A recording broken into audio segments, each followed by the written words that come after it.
somewhere and you get the whole music that sounds like the cheap Christmas cards. Yeah. We're going to start the Sportscar Safari podcast with another rant from Andrew. So welcome everybody. But here's my rant. Company like British Telecom, BT, you'd think that they could actually just arrange some decent hold music, just have the radio or something on that you could actually listen to, a podcast or something. Instead, They loop the same section of song over and over for 20 minutes. Anyway, good way to get started. Welcome everybody, Sportscar Safari podcast. Co-editor Andrew Coles, Luke Jackson. How are you, sir? I'm good. Big week, but great. Doing well. Wonderful. What's it? We need to, obviously, it's becoming a bit of a thing now. We need to discuss the respective weather in our locations. What's it like in Adelaide, South Australia at the moment? Glorious day, but going to be a horrible weekend. So what do you do? Worst of both worlds. Yeah, pretty much. But that's okay. You're starting to get cold there now, aren't you? As you can tell by what I'm wearing, it is winter is coming. The daylight is shrinking. It has been raining a lot. It actually, to be fair, hasn't been super cold, but it is. I went running the other night about 5 p.m. and there was a thick mist had settled on all of the farmland, and you're like, yeah, this is our future for the next 6 months. So it's going to be good. It's going to be good. I'm sure we'll be fine. So, photography. Yeah. We thought we'd have a bit of a chat about photography in all its forms. I would like to stress, and I think Luke will back me up on this, this is in no way claiming that we are in any way good photographers, pros, all of the above, not claiming that. But we do a fair bit of it. So it is, cool to have a chat. And people have questions. And I had one, actually, something that tweaked it for me is at the last rally. We were up at Mount Gambier. Someone spectator came up to me and started speaking to me about cameras and what do I recommend they get and what do they do and, blah, blah, blah, blah, blah. And it really, I guess, kind of hit home that so many people just take photos with their camera, like with their phone camera, and don't have any idea where to even start, I guess, shooting cars or photography in general. And especially motorsport stuff. There's stuff that you learn over the years of what works and what doesn't work when trying to shoot something moving. Yeah. Or stationary, may be in some cases. So stationary. Or people. Yeah. I thought it'd be really cool to, I guess, do something centered around that a little bit. And just kind of go through some stuff and go through what we've learned. And and if anyone does have any questions or comments, do put them in the chat, be it YouTube or Facebook. We get them feeding through. So or Instagram. I'm on the gram. Or Instagram. We'll do our best to answer, and if we can't, we will redirect your question to someone who is vastly more experienced, and hopefully we can get an answer. So we almost need like Mark Williams for like the technical a panel, photographer's panel. Yeah. So when I've got this ISO setting and this shutter speed at this light, what do we do? And that'll be good. Just wing it. You'll be fine. Just take it and have a look. Actually, that's the really interesting thing. I bought a film camera the other day. Welcome to the family. I feel like I need to get my tweed hat on and like roll my jeans up a little bit.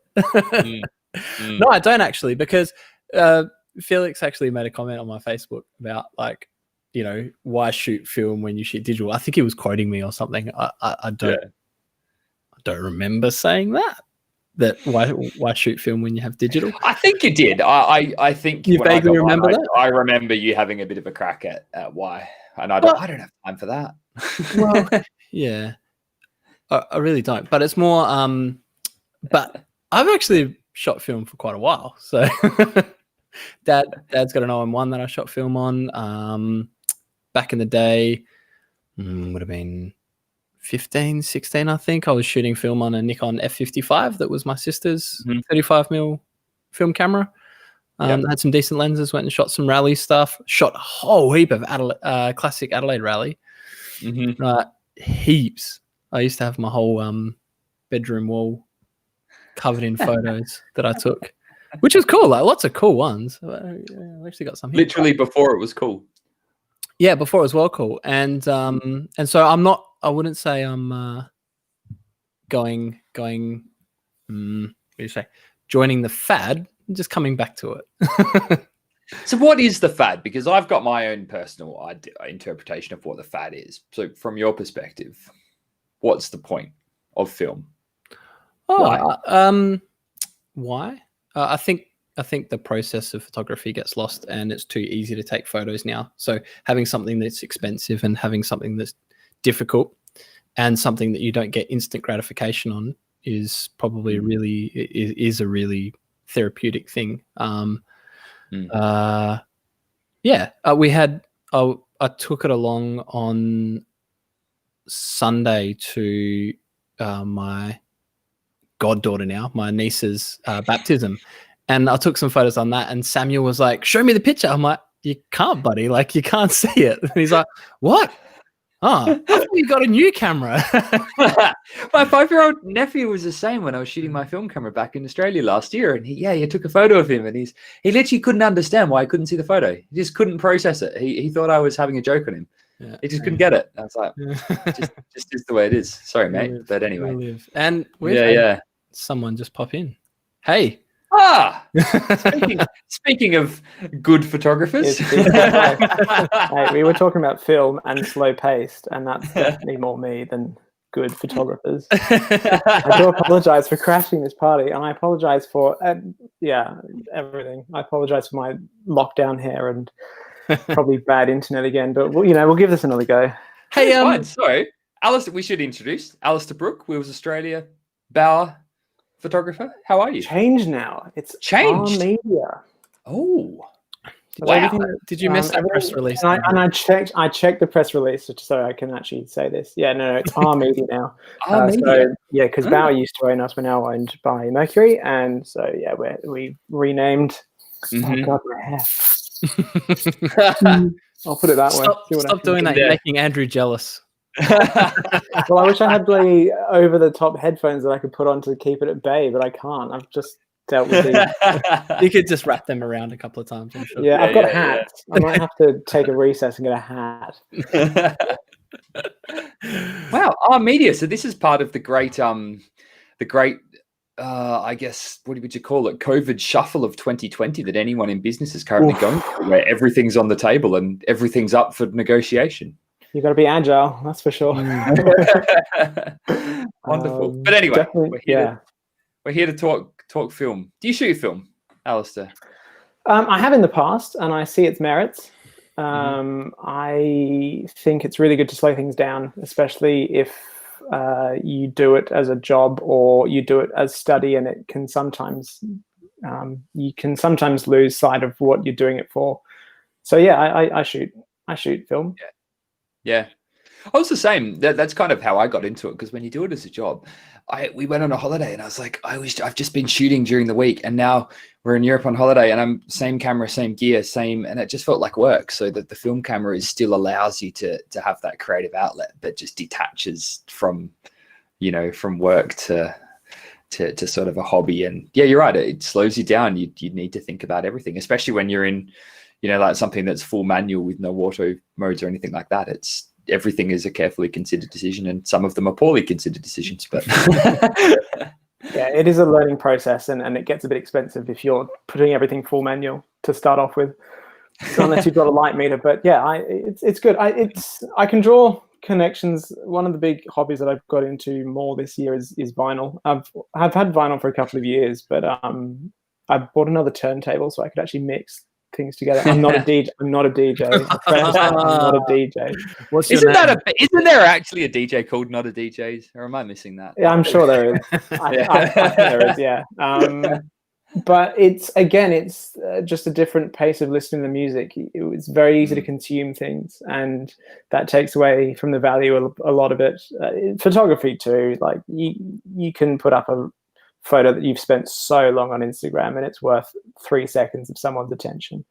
And with Spotify, you don't even have to own the music to listen to endlessly listen to it. And so to bring it back to square one, where you've got this tangible thing and there's artwork and someone's thought about it, and you can physically see the song and where you want to put the needle on, and I mean, I'm going to try and avoid the word vibe, but I haven't, obviously. But yeah, like on a lazy weekend afternoon, you got a beer in hand, and you're just like, this is great. I mean, it's different than listening to Spotify, and the same thing applies with photography.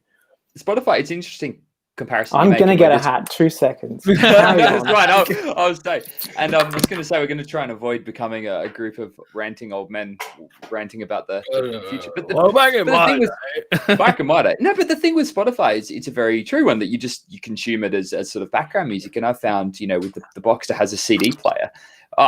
Ace choice of hat, by the way. Rough hat, I do approve. Oh, but gosh, not even straight. What am I? What have I become? I don't know. You need to. You are allowed into South Australia now, so if you need to, no, we're not. You get out. Yes, you are. Oh no, where are you? Victoria. Oh yeah. Oh no, you're screwed. I'm not even allowed outside my 5Ks of my home, let alone Victoria. No, I was just quickly saying that the Boxster has a CD player, and it's not quite records, but you actually listen to a CD like a body of work, an album as an artist has intended it to be listened to, not a Spotify playlist that just automatically and it's actually been really fun. So anyway, we're talking about photos, not ranting about things. But yeah. So question. Sidetrack. You go. The 5 kilometers you're allowed out of your house. Is that an actual GPS 5 kilometers, or is that a French and Italian car odometer 5 kilometers that might actually be like 8 or something like that? Times 1.6. Yeah. No, I think it's as the crow flies, big bubble. And I've done a lot of, I've screenshotted what my 5Ks is so I can do things. I've found that my speciality mechanic for my Clio was within my 5K, so it was triple legal, because not only was it within my 5Ks, but it was a speciality mechanic, which is also allowed apparently. And then on top of that, my car has an airbag light, and so on top of that, it's like 3 times legal. So I felt very well behaved taking my car to get service, which came back oddly enough, still with the airbag light on. But it is French after all. How delivered like that. It just wants you to know that it's there still, Yeah. Well, speaking of, the other car is ready for pickup. The good thing about lockdown, one of the very few things, is if you're not seeing one of your cars for ages, you can send it away for major works, and it doesn't really take an impact because you can't see it anyway. So that's coming back tomorrow. And now the problem is that the car's finished and I won't be able to see it. So it's a double-edged sword. I've instructed the person who's picking it up to send me lots of pictures of it. So hopefully. Wonderful. Yeah. Surely back on track. Yeah, sorry. Again, not photography, but photography. Oh man. Right, Andrew, what did you start off with? I started off with the humble Nikon D90. Was that the first, or did you have like a parents one or something, or?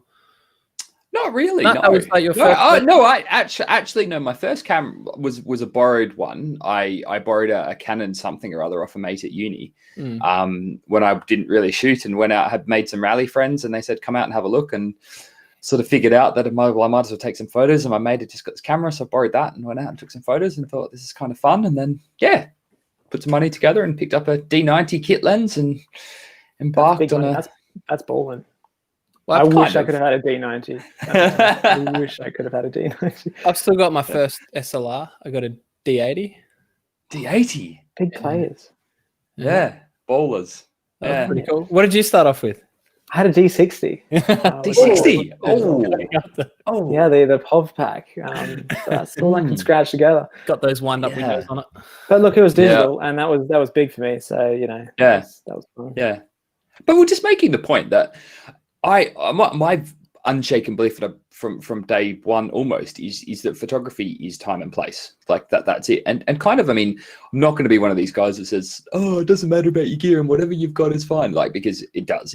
But at the same time, it's also time and place, and getting yourself in front of the right subjects at the right time is half the battle. And I kind of learned that early on with rally photography. You go and drive the stages. You try and make a guess about how the cars were going to behave at certain points. Is this tree route going to kind of kick a wheel up? Then you'd look at the itinerary, you'd make a judgment. Well, is it worth wasting half the day to get into this spot and park up for 6 hours because I'm going to be locked in to get this photo? Or should I go to 3 other less interesting spots? You make all of these decisions, and then you kind of end up on a corner and the car goes past and you either get your photo or you don't. So it's like, actually, the art of rally photography, 2/3 of it is before you even press the shutter button. And I think that still holds true regardless of what you're shooting on. If you're shooting on a phone or if you're shooting on a D60 or whatever it is, time and place is very important. I think a lot of people overlook that sometimes. Silence. Well, I'm only going to speak when I'm spoken to. Well behaved. No, it's not my podcast. So I can mute you if I don't like what you're saying, Alistair. That's not a problem. There's easily the most experienced photographer out there. You might as well do that now. But yeah, no, I think there's a lot of element of that, and we'll get into gear later. But yeah, I think there's a lot that and as any photographer can do before they even walk into a camera shop, in terms of getting good photos. You can do that with your phone. I used the example with Luke and I were chatting offline earlier, and it's, think of that 911 GT1 that's just turned up in Adelaide.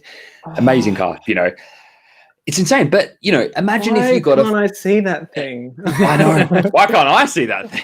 But yeah, but like, think about if you got a shoot of that in Rundle Street, which is the cafe strip in Adelaide, and you got it there with all the diners and everyone sort of swarming around this GT1 car in Rundle Street, you could shoot that on anything you liked and it would break the internet. You could shoot that on an iPhone 4.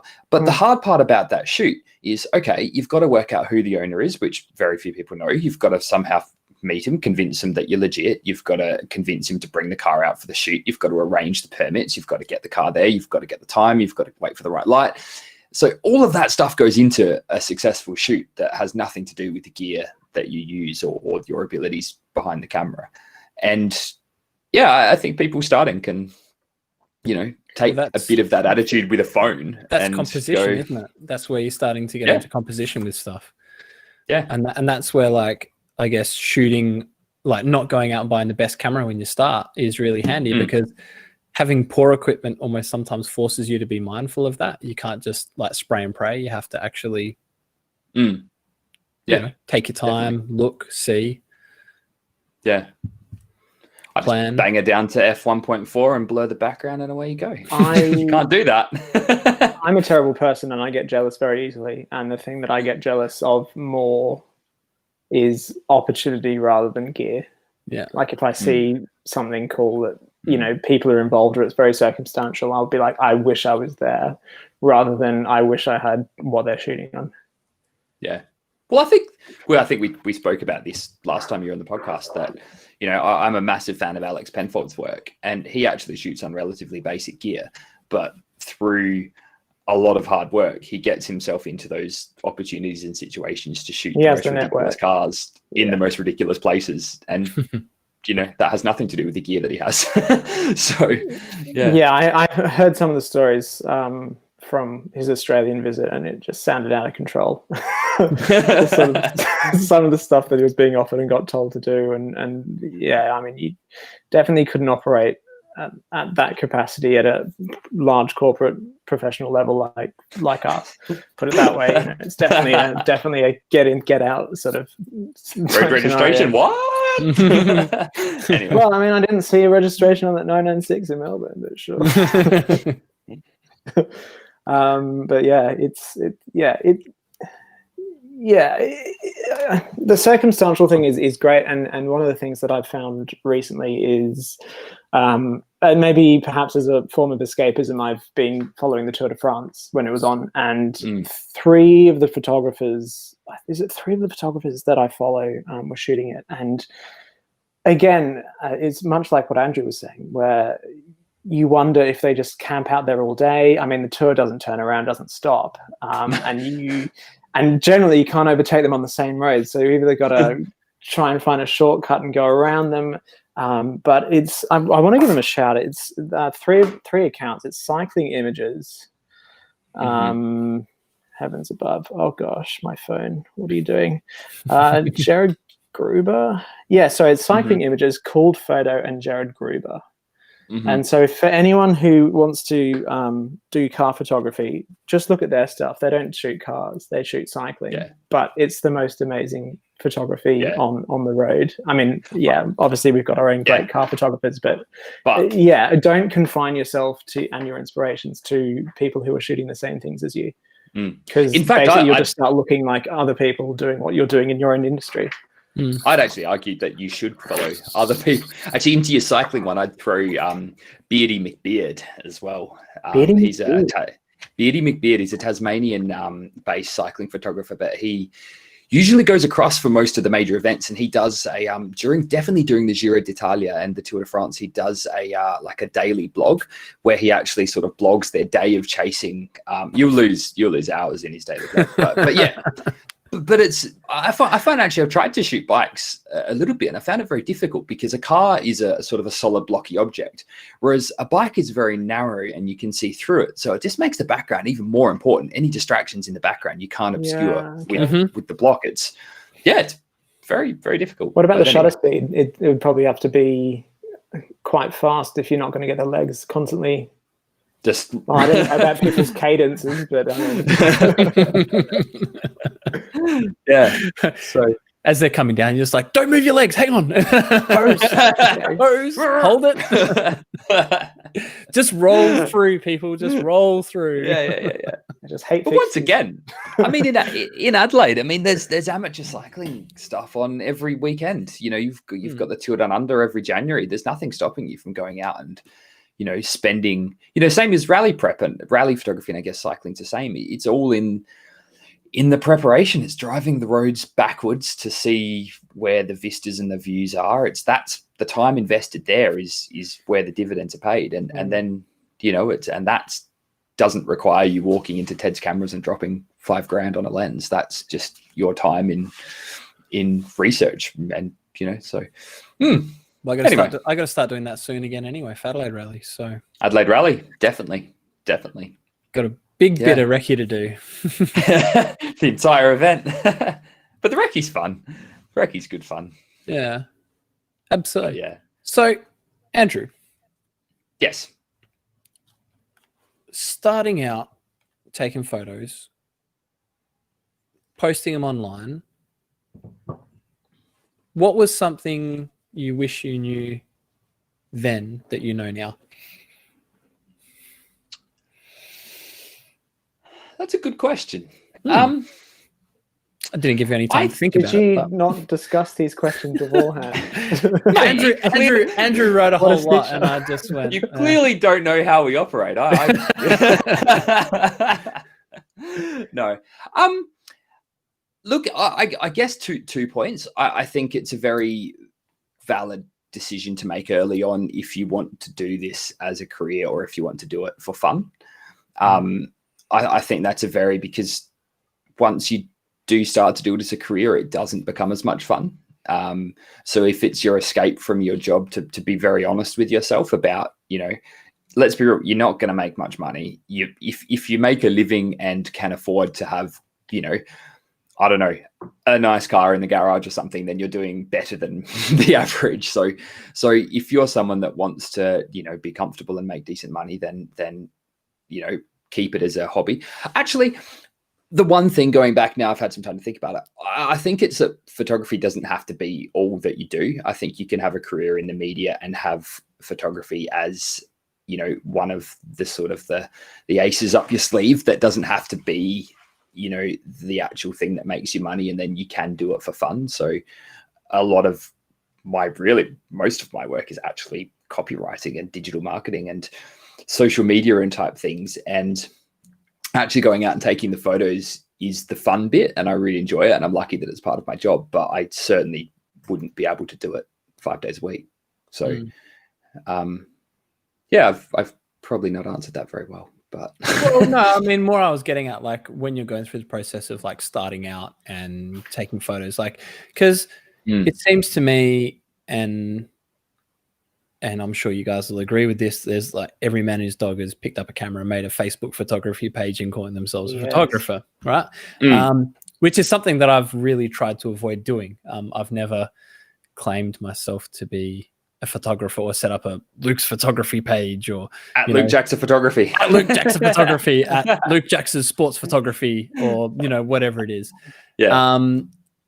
And I don't know. Like, is there something in that of like, I guess,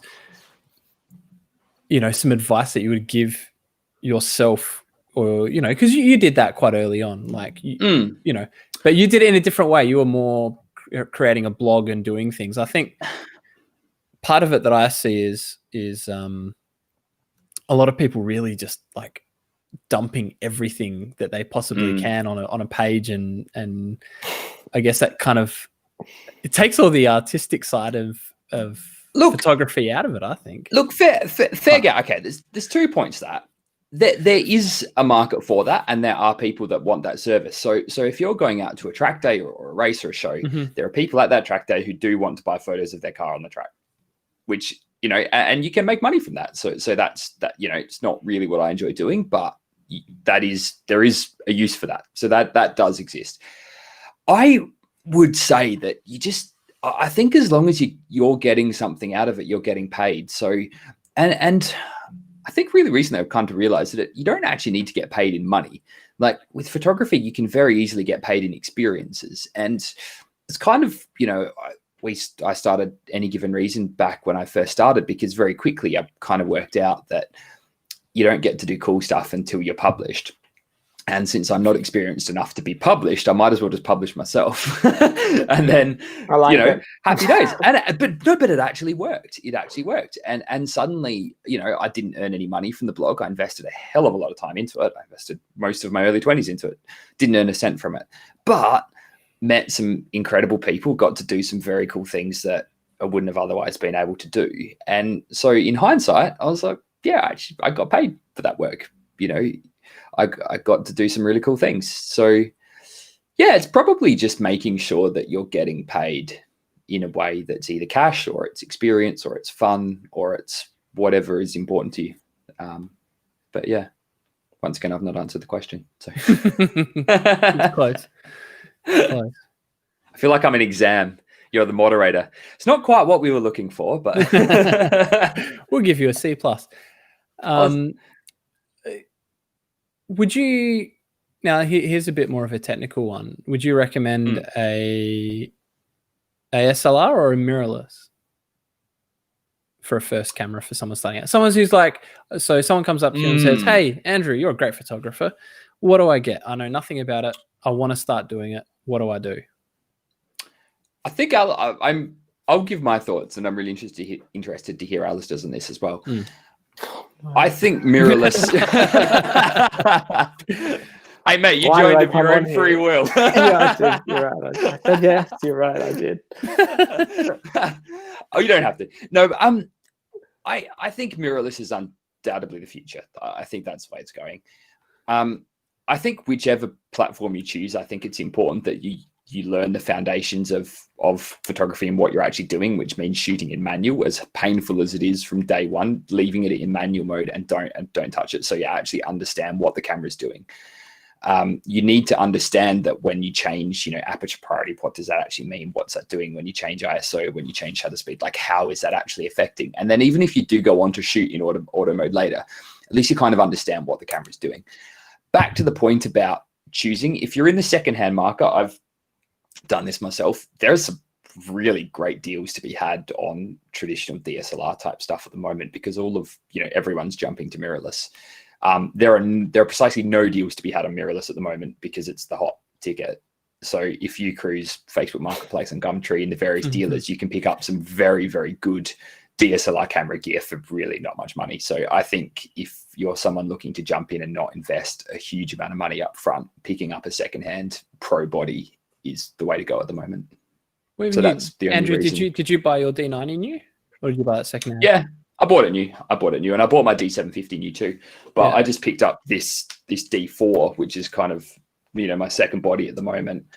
Good. It's 5 years old, but it's basically the Kalishnikov of the camera world. And I paid what was this? This was a 4,000 or 5,000 pound body 4 years ago. Yeah. New, and I paid £700 from a dealer with a 12-month warranty. So, like, yeah, that's my argument there. Cameras are cheaper in the UK though, as well. True. Like trying to find a D4 down here for that much is pretty hard work. I'm happy to ship. Yeah, like D4s, people are still asking a couple to 3, depending on shutter count. Yeah. It's still quite a good camera. I mean, part of that as well is not focusing, I think, on, and we can get into lenses and bodies and stuff, but not focusing on just megapixel count as well. Like, who needs that's megapixels? Not like who needs to blow up a 30-foot picture? Like, I don't know what the megapixel of Instagram is, but it ain't 30 megapixels.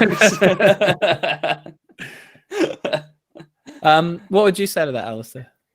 I would say out of the features that you get, you'll need to learn the foundations of it. Also, the fact that not as a blanket statement, but generally SLRs have worse dynamic range, which sort of force you to learn proper exposure rather than doing the Instagram thing of shooting 3 stops below and bloody putting the shadows up. So 3 stops, just for people who might not know. We've all been guilty of that. Look, I mean, I'll get back to the stops, but I say this, but then, of course, on the weekend, I'm not sure if anyone else has seen, but Mark Ricconi's stuff out of the Nürburgring 24-hour, and you need dynamic range for that. Like, but his night stuff is, I mean, if you want to know how to do dynamic range, that's an absolute masterclass. It's not overdone. Super interrupt. What you mean by dynamic range is the difference between shadows, like light and shadows. So so I mean, what I touched in the last podcast, and everyone should be tuning in every week and take down notes so they know exactly what I said. Is that it's the ability. I mean, it's the ability of a camera to capture both detail in the shadows and the dark things and the light things. So as everyone's done, they probably focused on something in what they think is a well-exposed scenario, and then either the sky's blown out or the shadows are completely dark. And that's because it doesn't have the dynamic range, and cameras don't quite see as well as our eyes do. So the trick is to make photos and make cameras see as well as our eyes do. But it's a thin line between overdoing it and also it changes how you shoot. So a lot of these mirrorless cameras these days come out with insane dynamic range, which is fantastic. But it also means that if you learn off that base and you think that everything that you shoot is savable, I think that's not going to help you in the long run. So starting off with a worse camera with the training wheels, something that's really going to punish you if you get it wrong, make it noisy, blown out, whatever. And then you can use that to learn the basics while it is being cheaper and stuff. And then you can go into the Instagram bait dynamic range, making me feel jealous that my camera doesn't do that. I remember actually trying to, early days with the D80, trying to shoot moving car stuff with a kit lens and just trying to get things to focus or like trying to track properly and get light and exposure done properly and everything. Just because you can't fire off 100 shots while the car's going past. You can fire off 2, maybe 3 if you're lucky. So interesting point. Just a comment, Martin Gallard is good Fiat friend. So shout out to Fiat people, which we must acknowledge when they get involved. I always thought better car images come from people who actually also do some sort of motorsport themselves. Maybe something to do with knowing what they would like their car to be captured. So they kind of understand. I've definitely seen that with rallying. I think I would not call myself an experienced co-driver in any sense of the imagination, but I have done a couple of gravel events, and you kind of know to some degree what the car's likely to do, like over a jump or a rock, or is this going to unsettle the car? Is it not? So for rallying, I think it definitely helps pick positions because you kind of understand, maybe you might come into a stretch of road that looks gnarly and you just instantly know that everyone's going to be driving at 6/10 because it's just too spicy. So yeah, rallying, definitely. Track stuff. Front-wheel drive cars, freewheeling. Knowing where a car's going to three-wheel is helpful. Yeah. I'd say definitely. It doesn't hurt. Put it that way. Doesn't hurt. Yeah. It's good. It's a good point. I think if we take this away from a pure photography section and we put it into like also, an interesting social media feed and a sort of like a photojournalism aspect, I think having an understanding of how motorsport events run, what the different officials and who's involved and what their functions are makes it easier to get access, because you know who to talk to if you want to go and do something that's maybe a little bit on the edge. I looked at, Jason Fong, who we've had on the podcast too. Jason started racing himself recently, with the goal of doing the Spa 6 hours. Jealous. I know. so much jealousy. But I definitely say that his photography will benefit from that, because I'm sure that the contacts he will make with competitors and teams who also view him as a driver and sort of not an equal, but you know what I mean, as someone who kind of understands what they're doing as well. I think 100% that makes you a better photographer in terms of knowing where to be and when to be there, and seeing what the car's doing in a race. Are they going to pit? Is the car sliding around? Those sorts of things. Yeah, I think it definitely does. So, Luke, just going back to your other point, about shutter speed and stuff and frames per second. Yeah. I've been very, very lucky to be on the Canons for ages with the sort of motorsport bodies and stuff, 1Ds and stuff, and you get very used to a really good frames per second. And then I took my Canon D800 to Car Week, and I tried panning there, and I was just affronted at how bad it was.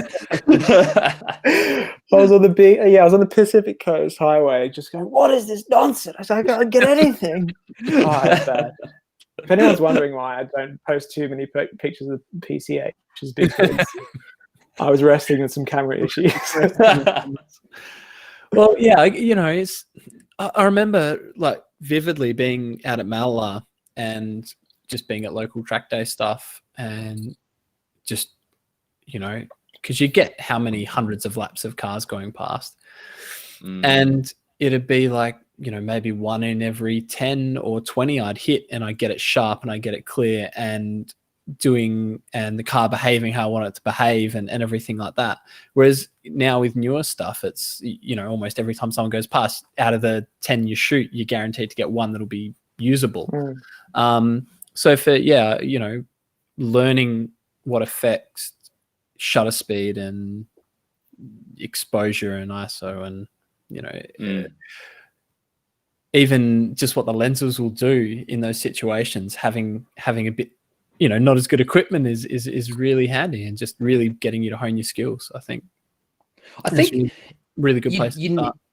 Like, understanding how the camera works is crucial, because I think in it, when you come to take a photo, and Alistair, correct me if I'm wrong, and Luke too, you have a mental picture of what you're trying to do.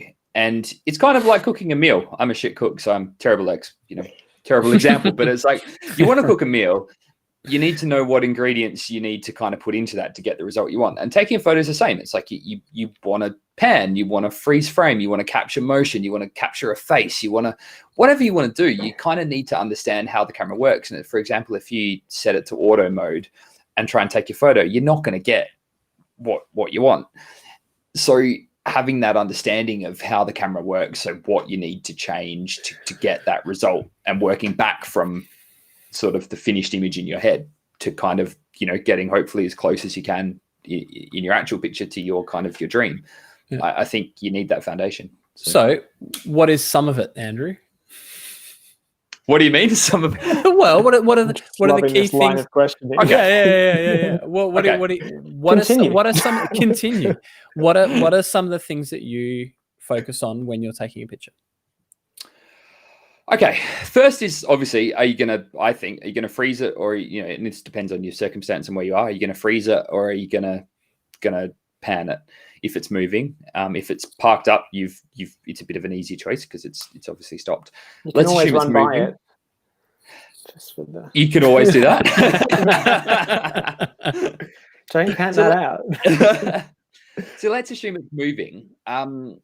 I tend to go if it's a bit of a crappy background and it's not that great, and it's, you know, big, open, wide racetracks are often pretty boring places to shoot. So try and just slow it down as much as possible and get as much blur to kind of enhance that speed and kind of make it look like it's going through this area. If it's a good backdrop, if it's a rally, or if it's a really, you know, atmospheric circuit, you might want to consider sort of freezing it to sort of show that the detail in the background. Obviously, if you've got the zoom and it's motorsport and you want to capture that wheel lift, or if you think there's a chance that there's going to be, you know, an opening lap tangle and someone's going to, you know, and you want to freeze that, then obviously you need to sort of set the camera up. So it's kind of making those decisions.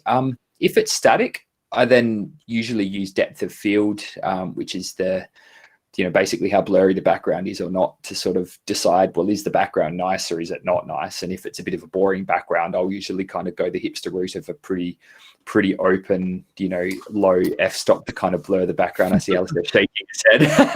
But if it's a nice backdrop and it's graceful hipster with his leather camera strap and all. Andrew Gashu coming in. No, but I don't know. Not all backgrounds are worthy of being shared.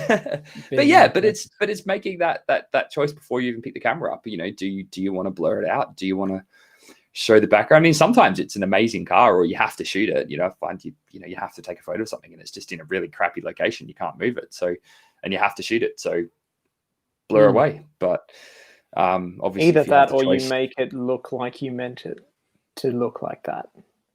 That's a lot harder than it looks.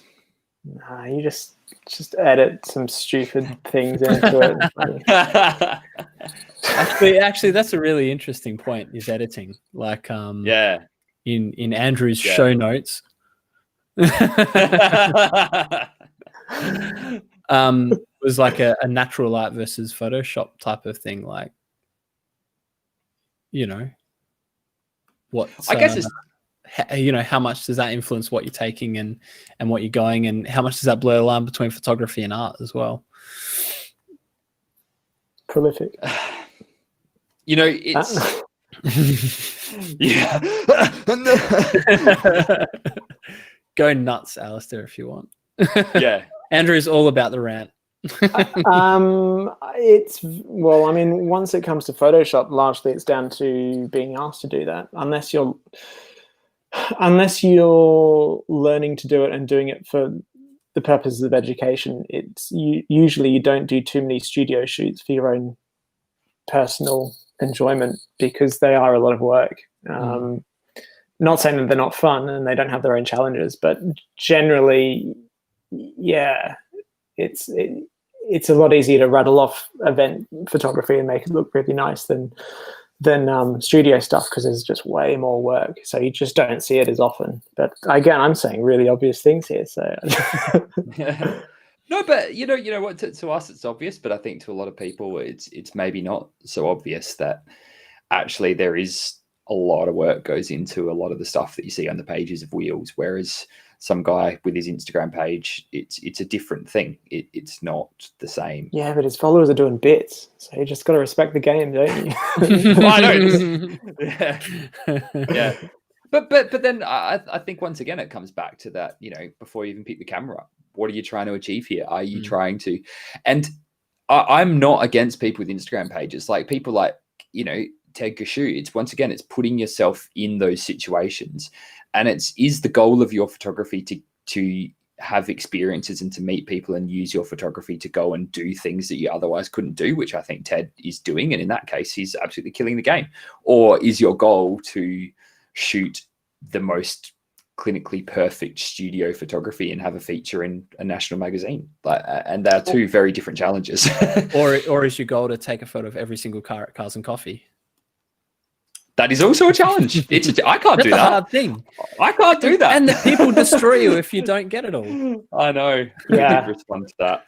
Andrew did have a response. Andrew did have an Andrew rant to a person who...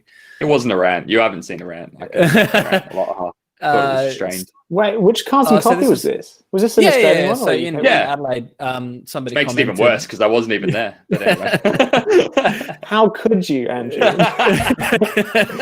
Honestly. Andrew replied to a person's comment that was complaining their car wasn't one of the 100 and something pictures that were on this page. Try and drive a better car. That was a cool car. Tell you what, if you rock up in a 996 GT1 Strassen version, you're going to get shot. Okay. Yeah. No, but once again, I don't know. I'm one of the bad habits I'm trying to avoid is I tend to at those events take photos of the cars that I like, and I don't take photos of the cars that I personally don't like. It's just but are you being asked? Are you being asked to shoot every car there? No. Well, so you don't owe it to anyone. That was my point. That no photography is obligated unless they're being paid and engaged to cover every car that was there. Nobody's obligated to do it. But once again, I think it just came from a lack of understanding. I think that these people just didn't understand that actually these people take photos of stuff they like, and you don't take photos of stuff that's not your personal taste if you're not being paid. So you see it with motorsport, as you pointed out. People. I'm part of a motorsport photography page, and there are different people in different markets exhibiting their wares, and sometimes there's a lack of understanding, and sometimes some guy will just put up 50 pictures of essentially the same photo. It's just the car's different. But to me, that's the same photo. It's the same corner. It's the same 100. Which group? Can we name group? No, I don't know. No. This is not. No. This is a good group. It's not. I'm not saying the group's bad. Is this the motorsport photography page? I think it could be. Okay, no, I've got a different. And right now they're doing sort of hashtag competitions. It's actually quite fun. Yeah. But you do get some people in there going, "Look at this shot I took," and I'm like, "Mate, I don't want to say it, but that's just an ordinary photo." Everyone's very polite on there, I've found. It does kick off. I remember, I've got a bit of a weird style sometimes, and I put up a photo years ago, and it was the back of a BMW M1 charging down the straight. But I was in a stage, and I still haven't really gotten out of it, where I was just going out of my way to put anything and everything in front of the subject. And so it was one of these sort of abstract things. I think it was a very landscape crop, and there was a dude's head in front of the front of the car, so all you can see is the back of it. Quite artist. I don't mind it. I mean, I look back at it sometimes going, did that really happen? And it did. And I went to bed, and I woke up. And I'm going to find this. Things kicked off to the point where some guy got blocked. And all these people started coming to my aid. I was asleep at the time, blissfully unaware of what was going on this battleground on Facebook. And I guess, I'm not one of those people who is really confrontational like that, but the hate made me do it more. I was like, I want to be the guy who really questions what's going on and makes people angry that half of the car isn't visible. Because if everyone takes pictures of, the car being... I'm saying this as a car photographer, but carry on. Can I request that you do that on my Instagram, please? I'd like your honest opinion. Just be brutal. Just be like me. Nah. Yeah. No, lay it down. Lay it down. Like sort of midnight beers with the tour of the box. Not that you've offered me accommodation in England. I'm not about to shit where I eat. Okay. You just said more there than. You're going to be very polite. Andrew, that's amazing. No, I liked your film stuff. I thought the stuff from your holiday in the box was great. Oh, thank you. No. But actually, I think on that Fishing motorsport for life, photography page, what are you doing? I think the stuff on the motorsport photography page, actually, when you see no comments, I think that's almost worse. Because everyone's like, nah, I'm not getting involved in that. You get people from, I don't know, it's like a lot of Scandinavian countries for some reason. You get these sort of older guys who it's the first time that they've seen the effects on Photoshop and they chuck everything at it. And usually, there was one or two that were really offensive, like really, really bad. And they're left for about a day or two. And then someone just goes, what were you trying to achieve here? What's going on here? Can I perhaps add some direction to this? Yeah. But actually, for example, on this page, some of the good things, this guy's con, I've shot some drift stuff and I've done some things. I'm about to go and do a rally. What do I need to know? And it's a great page. People have gone I'm not slating the page. Safety, but there's But So the one I the was thing gonna- is, it is a melting pot. So I had to bring it up because there are different. I mean, there's motorsport photography and there's motorsport photography, and I had to bring it up. But, yeah. Anyway, carry on, Andrew. I was just going to say the worst one on that. There's a Facebook group around tarmac rallying in Australia, and it's a competitor one. It's not a photographer's one, so it's very informative. It's actually really interesting. People sharing updates with their cars and stuff like that. But there was a guy who went to Targa Great Barrier Reef. And I think he shot super wide angle of a corner, like 180-degree hairpin, really, really wide. And it was like a GoPro or something because it's just freezed the car in 4 different shots, like approaching, going away. And I reckon for weeks now, no, months now, he's been posting in this group like 4 photos. It's great. The positivity is great. So I'm not really shitting the guy because, Is it the same photo? It's exactly the same photo of 4 photos of every different car in the event at the same corner from the same, just bang, bang, bang, bang, bang, bang, bang, for months on end. And I actually just unfollowed notifications in the end because it was just getting too much. I was like, oh. Yeah. No. Anyway, brief is good. Brief is good. Brevity. Don't anyway, be considerate about what you're posting or putting up. Oh, I am always. Another note: gear. Buying stuff, starting out. Whoa, that got heavy. Oh, Different gear. One of the best. I'm in lockdown. One of the best things, Andrew, I think you bought and I bought when we were starting out was that little puppy. Nifty 50. Nifty 50. Still got mine here. Nifty 50. For people who have Nikon, it's a 50mm 1.8. Work full frame. Canon 2, get them too. But these are like what, $150 or something? Can I just point out that I had a Nifty 50 as well, but because my Nikon D60 was not one of the cool kids, and you guys will not understand this because you had the cool cameras, that my D60 ran on a system where the focusing servo was in the lens. Yeah. And so I bought a Nifty 50 thinking this will be great, and then and also because the viewfinder itself was cropped. So you really had to rely on autofocus, and then trying to bang that out with 1.8.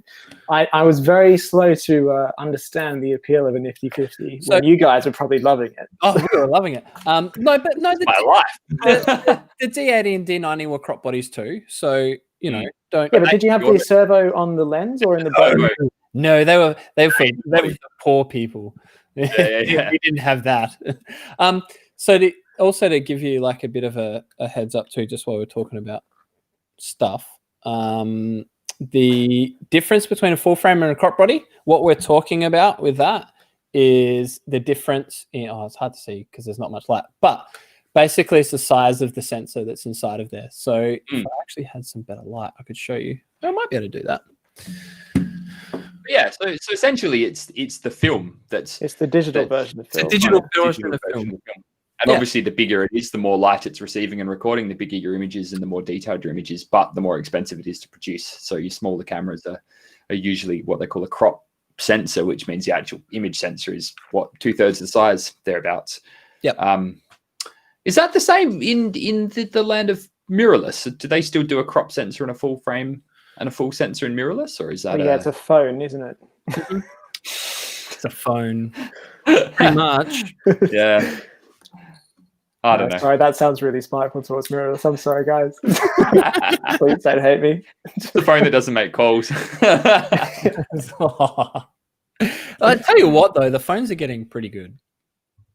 Yes and no. Yeah. Yes and no. The phones are getting good. Hang on, Andrew, elaborate.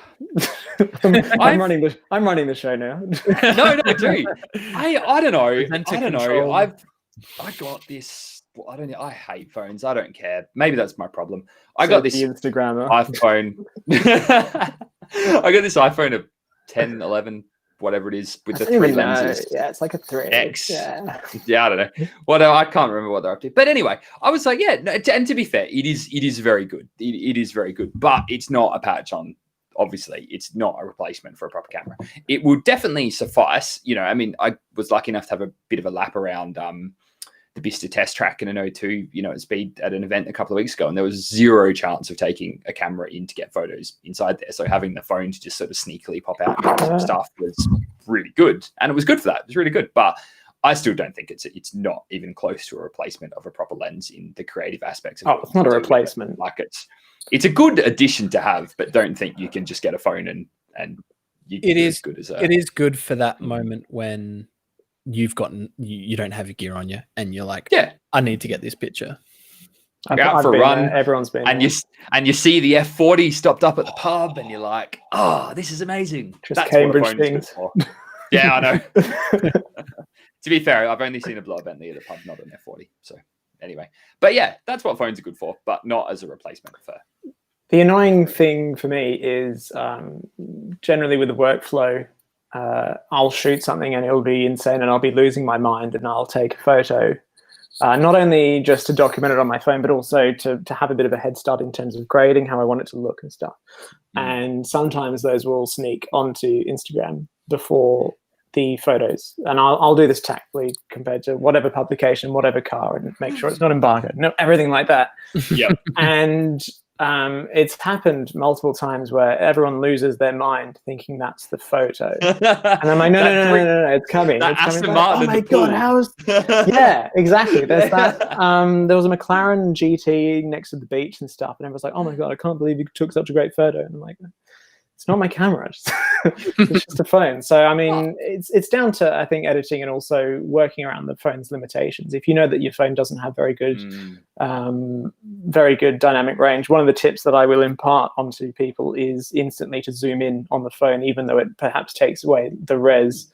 It's incredibly obvious straight away to know what's being shot on a phone due to the focal length. So if you can stand back a bit and perhaps zoom in and make it look a bit more telephoto, all of a sudden, that's a very good tip. All of a sudden, you're throwing people off the scent.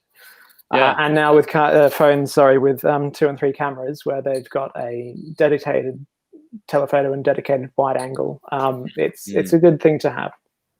That's a good. That's Alice, you've made me almost eat my own words here, because I've just contradicted myself, because I've just realized that when you said about shooting, a phone shot from a shoot, what you're just describing is time and place. Is you've put the effort in to get yourself in front of the right car in the right location with the right light, and then you've taken a photo of it with your phone.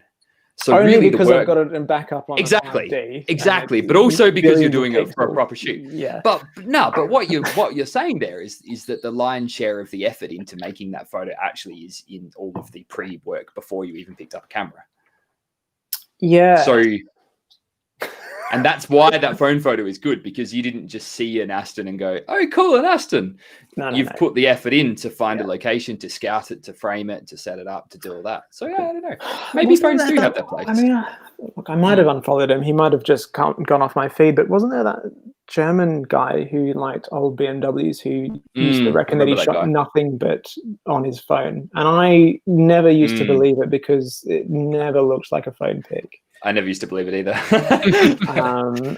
That's like the dude that does the matchbox in front of the real car thing. Surely that's photoshopped. Yeah, how does he do that? I've seen him. I'm fairly sure. Oh, really? Yeah, he's does he have a van? Does he carry like a big box of? Yeah, he's just the guy with the matchbox cars everywhere. The problem is, what's his name? Let's find him. I want to bring him up. Actually, but if you reckon he's got a van, though, the problem is that they're only going to stay where they are on one axis. As soon as he goes around the corner, they're just going to be rolling all over. Or otherwise, if it's straight up and down. So you've got to pack them quite tightly. But actually, that's a really good point. If we're talking photographers' tips about before you even pick the camera up, it's actually just find a niche and pick it up. Like if you just go to Cars and Coffees and stuff, that's not a niche. But having a photography niche of taking a photo of like a Hot Wheels car in front of a real car, maybe not like that, but finding a niche like that is what people really like. Or having a recurring aesthetic. Yeah, like a lot of these car pages where you only shoot side profiles of it pointing to the right, and you make sure you take about 5 steps away from the car so they're all the same. And then the same. One shot in isolation doesn't look great, but once you start seeing the feed and the tiles, you go, yeah, this is great. Yeah. So yeah, there's definitely something to that. So I still reckon it's fake. That guy has to be fake. There's no way. The Hot Wheels. The Hot Wheels. Do you remember, Luke? And if you're listening, you can come on Sportscast Friday. Please do let us know. Please do. I remember we spent like an hour analysing a photo once, trying to figure out. I was convinced that light's different to that light, and then but I don't think it is. I tend to believe I don't think it is. After all of that time, I tend to think it actually is legit. I think he's done my friend's car. Really? Oh, really? Yeah, he had a yellow 300ZX at Cars and Coffee, and I'm fairly sure I don't know how he had a yellow 300ZX sort of about his person. He sort of marches into Cars and Coffee with this yellow car, going, "I'm going to find it." I'm just picturing like walking around everywhere. Going, where is it? Where is it? Nah, I'm just picturing this grown man that's kind of has the enthusiasm of Luke's son. With one of those, those Hot Wheels stackers the kids have that have like 100 in the little garages. Good bloody luck. You need to send that to me. I've got more time for that. But, yeah, thanks. But man. Cheers. Well, I just started. Hey, invitation's open. Yeah, that's why I'm not saying bad things about your photo. No quarantining for people from Australia in the UK. even Victoria. Mate, Australia's better than the UK. No. Like but is there any quarantining coming from Australia to the UK right now? No. So I have to quarantine when I go to Sydney. Yeah. But not England. Because statistically, the entirety of the UK is like 5 or 6 times worse than Melbourne is. So you're still coming from a much better place than... I mean, I think then there's the government exemptions. You need to prove to the government why you need to leave the country. So that's the reasons. Hot Wheels cars. Want to find a Porsche. Trying to find a 935. Yeah, exactly. Surely you could subcontract some form of photography work in the UK, Andrew. Yeah, we'll give you a job, mate. Won't pay very well, but we'll give you a job. Yes. Got a job to come to. 100%. We actually could. We actually could do that. Totally. Let's talk offline. Not here, not now. Let's talk offline. But yeah. So just trying to think. What else have we got to?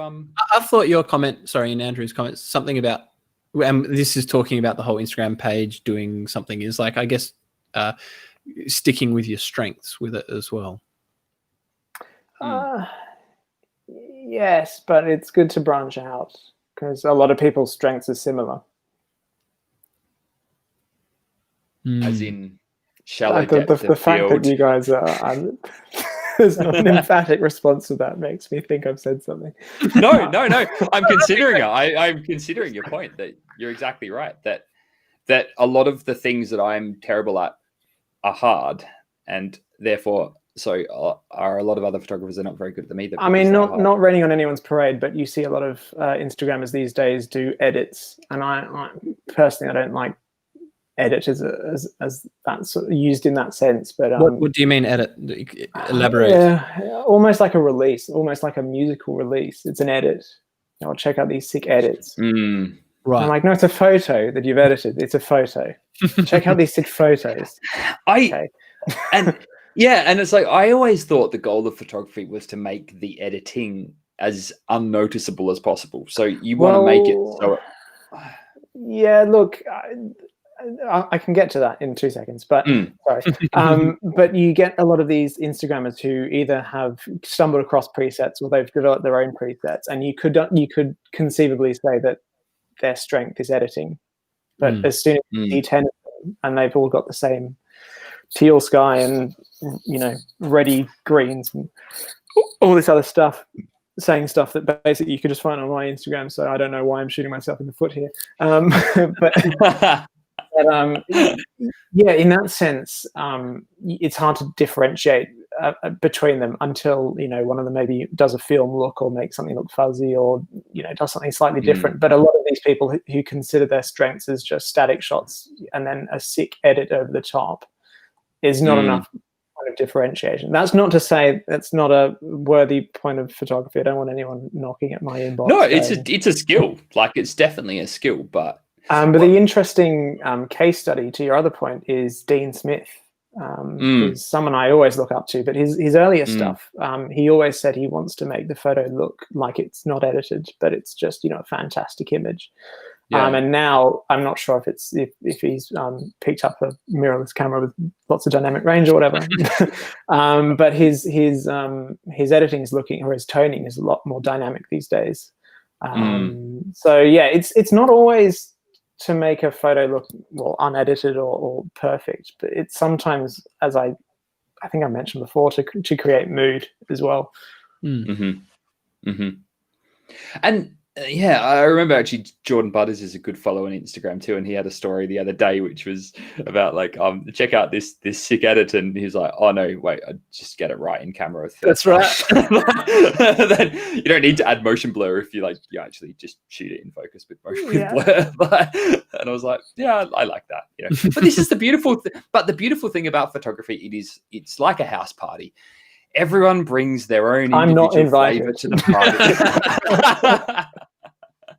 There's always that one guy who's abusing one guy stuff in the corner, just chatting to the dog, and that's it. No, but it's like everyone brings their individual talents and skills, and some people are good at flash, and some people are good at real heavy digital, and some people are good at and Instagram profits from it. So anyway, we don't want to finish like that. One thing I want to raise, and I was going to say this to Luke, but now that you're gracing us with your presence, I can say this too.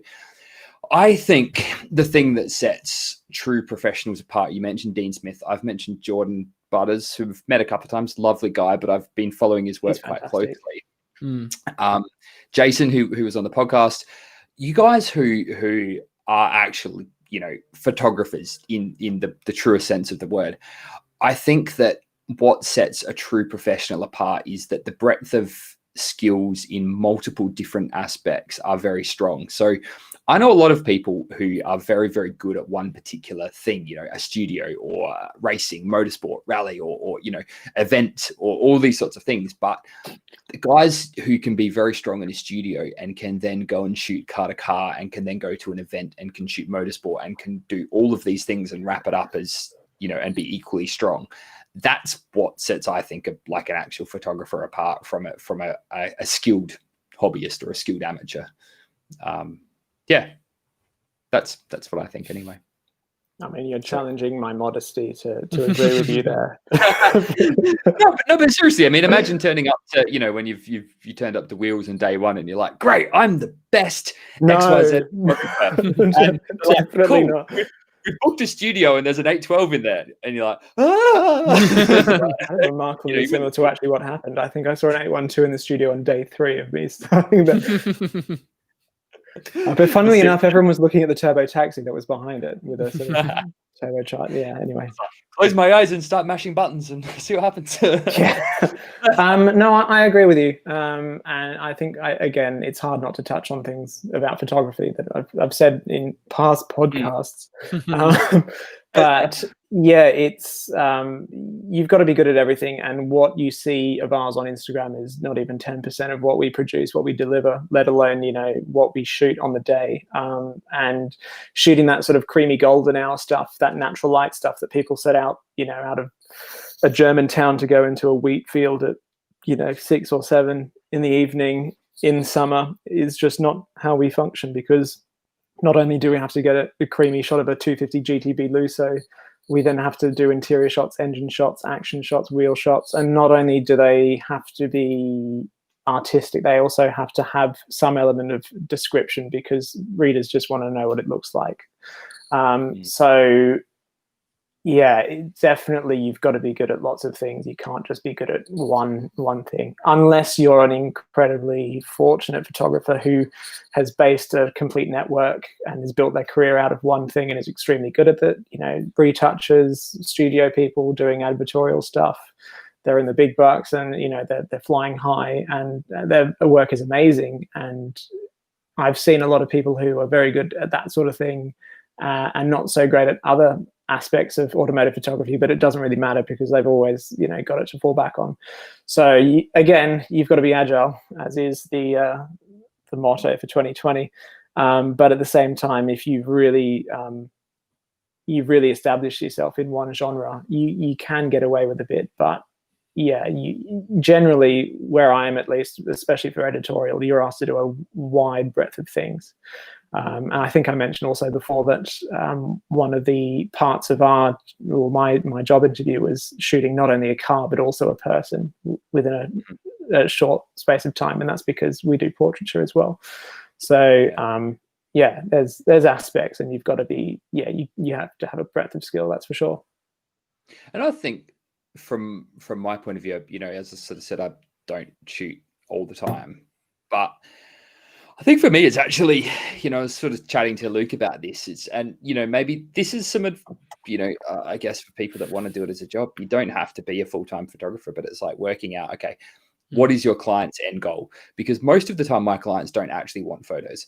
They want a social media feed. They want an email newsletter. They want like a spag bowl. Like, why are you giving photos back? We give me photos. I asked for lunch, but no.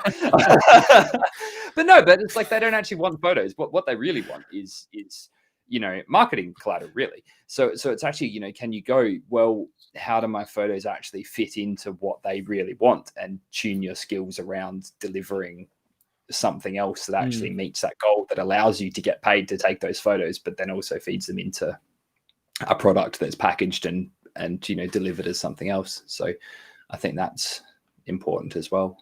So for sure, definitely. 100%. On that note, I made it a whole podcast without my internet dropping out. I think so.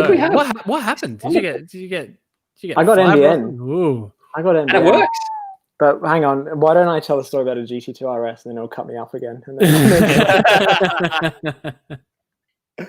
I got it again, and one of the first things I thought of was, damn, I wish I had it like a month ago. Yeah. Not looking like such an idiot trying to come in and out of that. Absolutely. You guys did so well with that, by the way. I watched that back to make sure no one was coming for me with pitchforks. I don't know. I woke up the next morning going, did I say something? Did I start World War III? Like, I don't know. And also tell me if I've done that tonight, because I have no idea. Very enjoyable. I think it's good to chat. Mate, you're so lovely. we need to do group Zoom beers again. That was fun, and we need to involve Luke this time. I'm not sure my neighbors. I have a shared wall there, and I think I was like talking at normal volume to like 3:30 in the morning. So here's a question: getting blotted talking about shitty Peugeots. So here's a question: What's more offensive if you're trying to sleep? Loud dance music or loud conversations about the virtues of like a Clio 182 versus a 205 GTI? 100% the latter, because I'm actually trying to pay attention to what they're saying and probably getting quite riled up by what they're saying as well. Like, shitty dance music, I can zone that out. He's bashing on the wall. No. Wrong. Don't put the white line springs in. Softer springs, softer, not harder, softer. Oh, guys, I'm so keen for my Peugeot. I know it's not to do with photography, but I'm so keen for mate. it. No, we can. Got a whole thing. Carry on. I was going to say it kind of is, because at the end of the day, we're all involved in automotive photography because we like cars, and it's a way of enjoying them and accessing them. So I think it's 100% valid. Yeah. Thank you. It's going to be great. It's interesting being in a media office where lots of people talk about cars and like cars and have valid opinions on cars and a lot of experiences with cars. You can park most things in the car park and someone won't like it. Like even the 991.2 GT3, someone was like, and I'm like, are you serious? Like, this car has basically fixed everything that was wrong with it. It is the most amazing thing ever, and you're saying it's wrong. Like, how dare you? There's always someone like that, GT2, two-boy racer, McLaren, too fast, too unhinged, whatever. You bring the Peugeot to work, and that is one of the few cars that is everyone enjoys it. Same with my mate's A86. Like, there is something about old cars. Doesn't cost too much money to get into them, and there is so much reward. Not that I buy it, to get looked at, but it's just such an, to have people, that no one disagreeing with the car in the office is a fantastic feeling. And that caliber of people who actually do know their shit too. Yeah, I sort of care about what they think, so I would have been really hurt if they're like, no, it's terrible. Sell it. The editor of Motor Magazine just shakes his head and just walks away in disgust. Well, actually, bless his cotton socks. He is, well, the car used to live at his house. He's now the editor of Wheels magazine, as is the whole reschedule.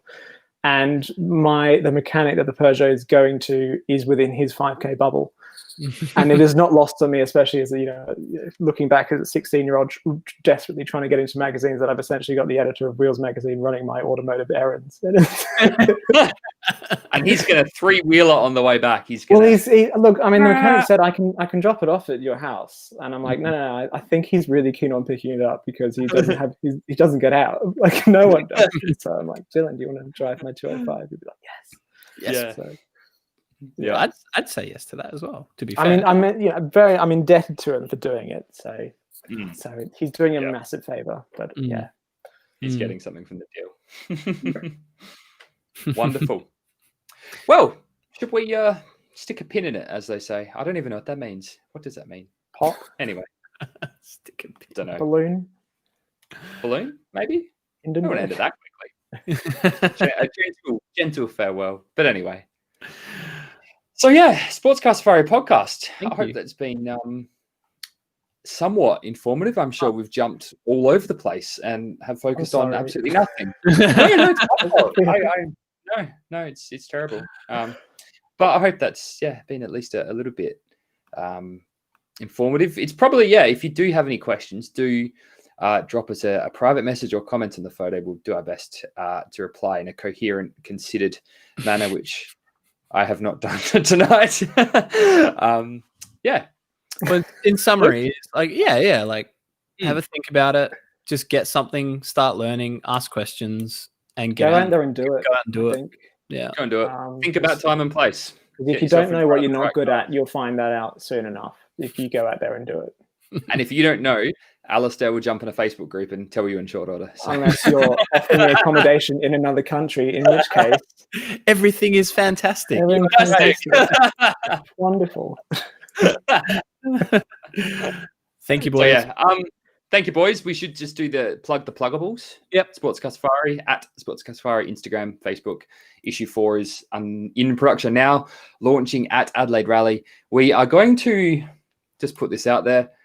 Put our hands out. No, we won't put our hands out quite. We do have advertising space in issue 4, which will be distributed to every competitor at the Adelaide Rally, which is quite a good opportunity to reach that really cool audience. We will be sponsoring a stage at the Adelaide Rally, Mount Lofty stage, the Sportscar Safari special stage. There'll be some trophies. There'll be we're thinking about, Luke had the idea for a high jump competition across the Lofty jump. Might need some disclaimers. If you ride off your car trying to win our cheap trophy, we're not liable. I'm coming in a $600 Ford Laser. Actually, that'd be pretty good. So we're doing some cool things. If you want to be a part of that and tag along, please do reach out. We'd be very grateful for any sort of support. Printing's not cheap, as it turns out. So would be grateful for the help. Thank you for tuning in, Luke. Follow Alistair at Alistair Brook. Thank you so much for having me, guys. I'm sorry I gate crashed. That's okay. It's fun. Always very surprised, Andrew. I'm sorry. Well, I didn't tell Andrew. Yeah, no, I figured as soon as I logged in, I was like, this guy doesn't know. Hey!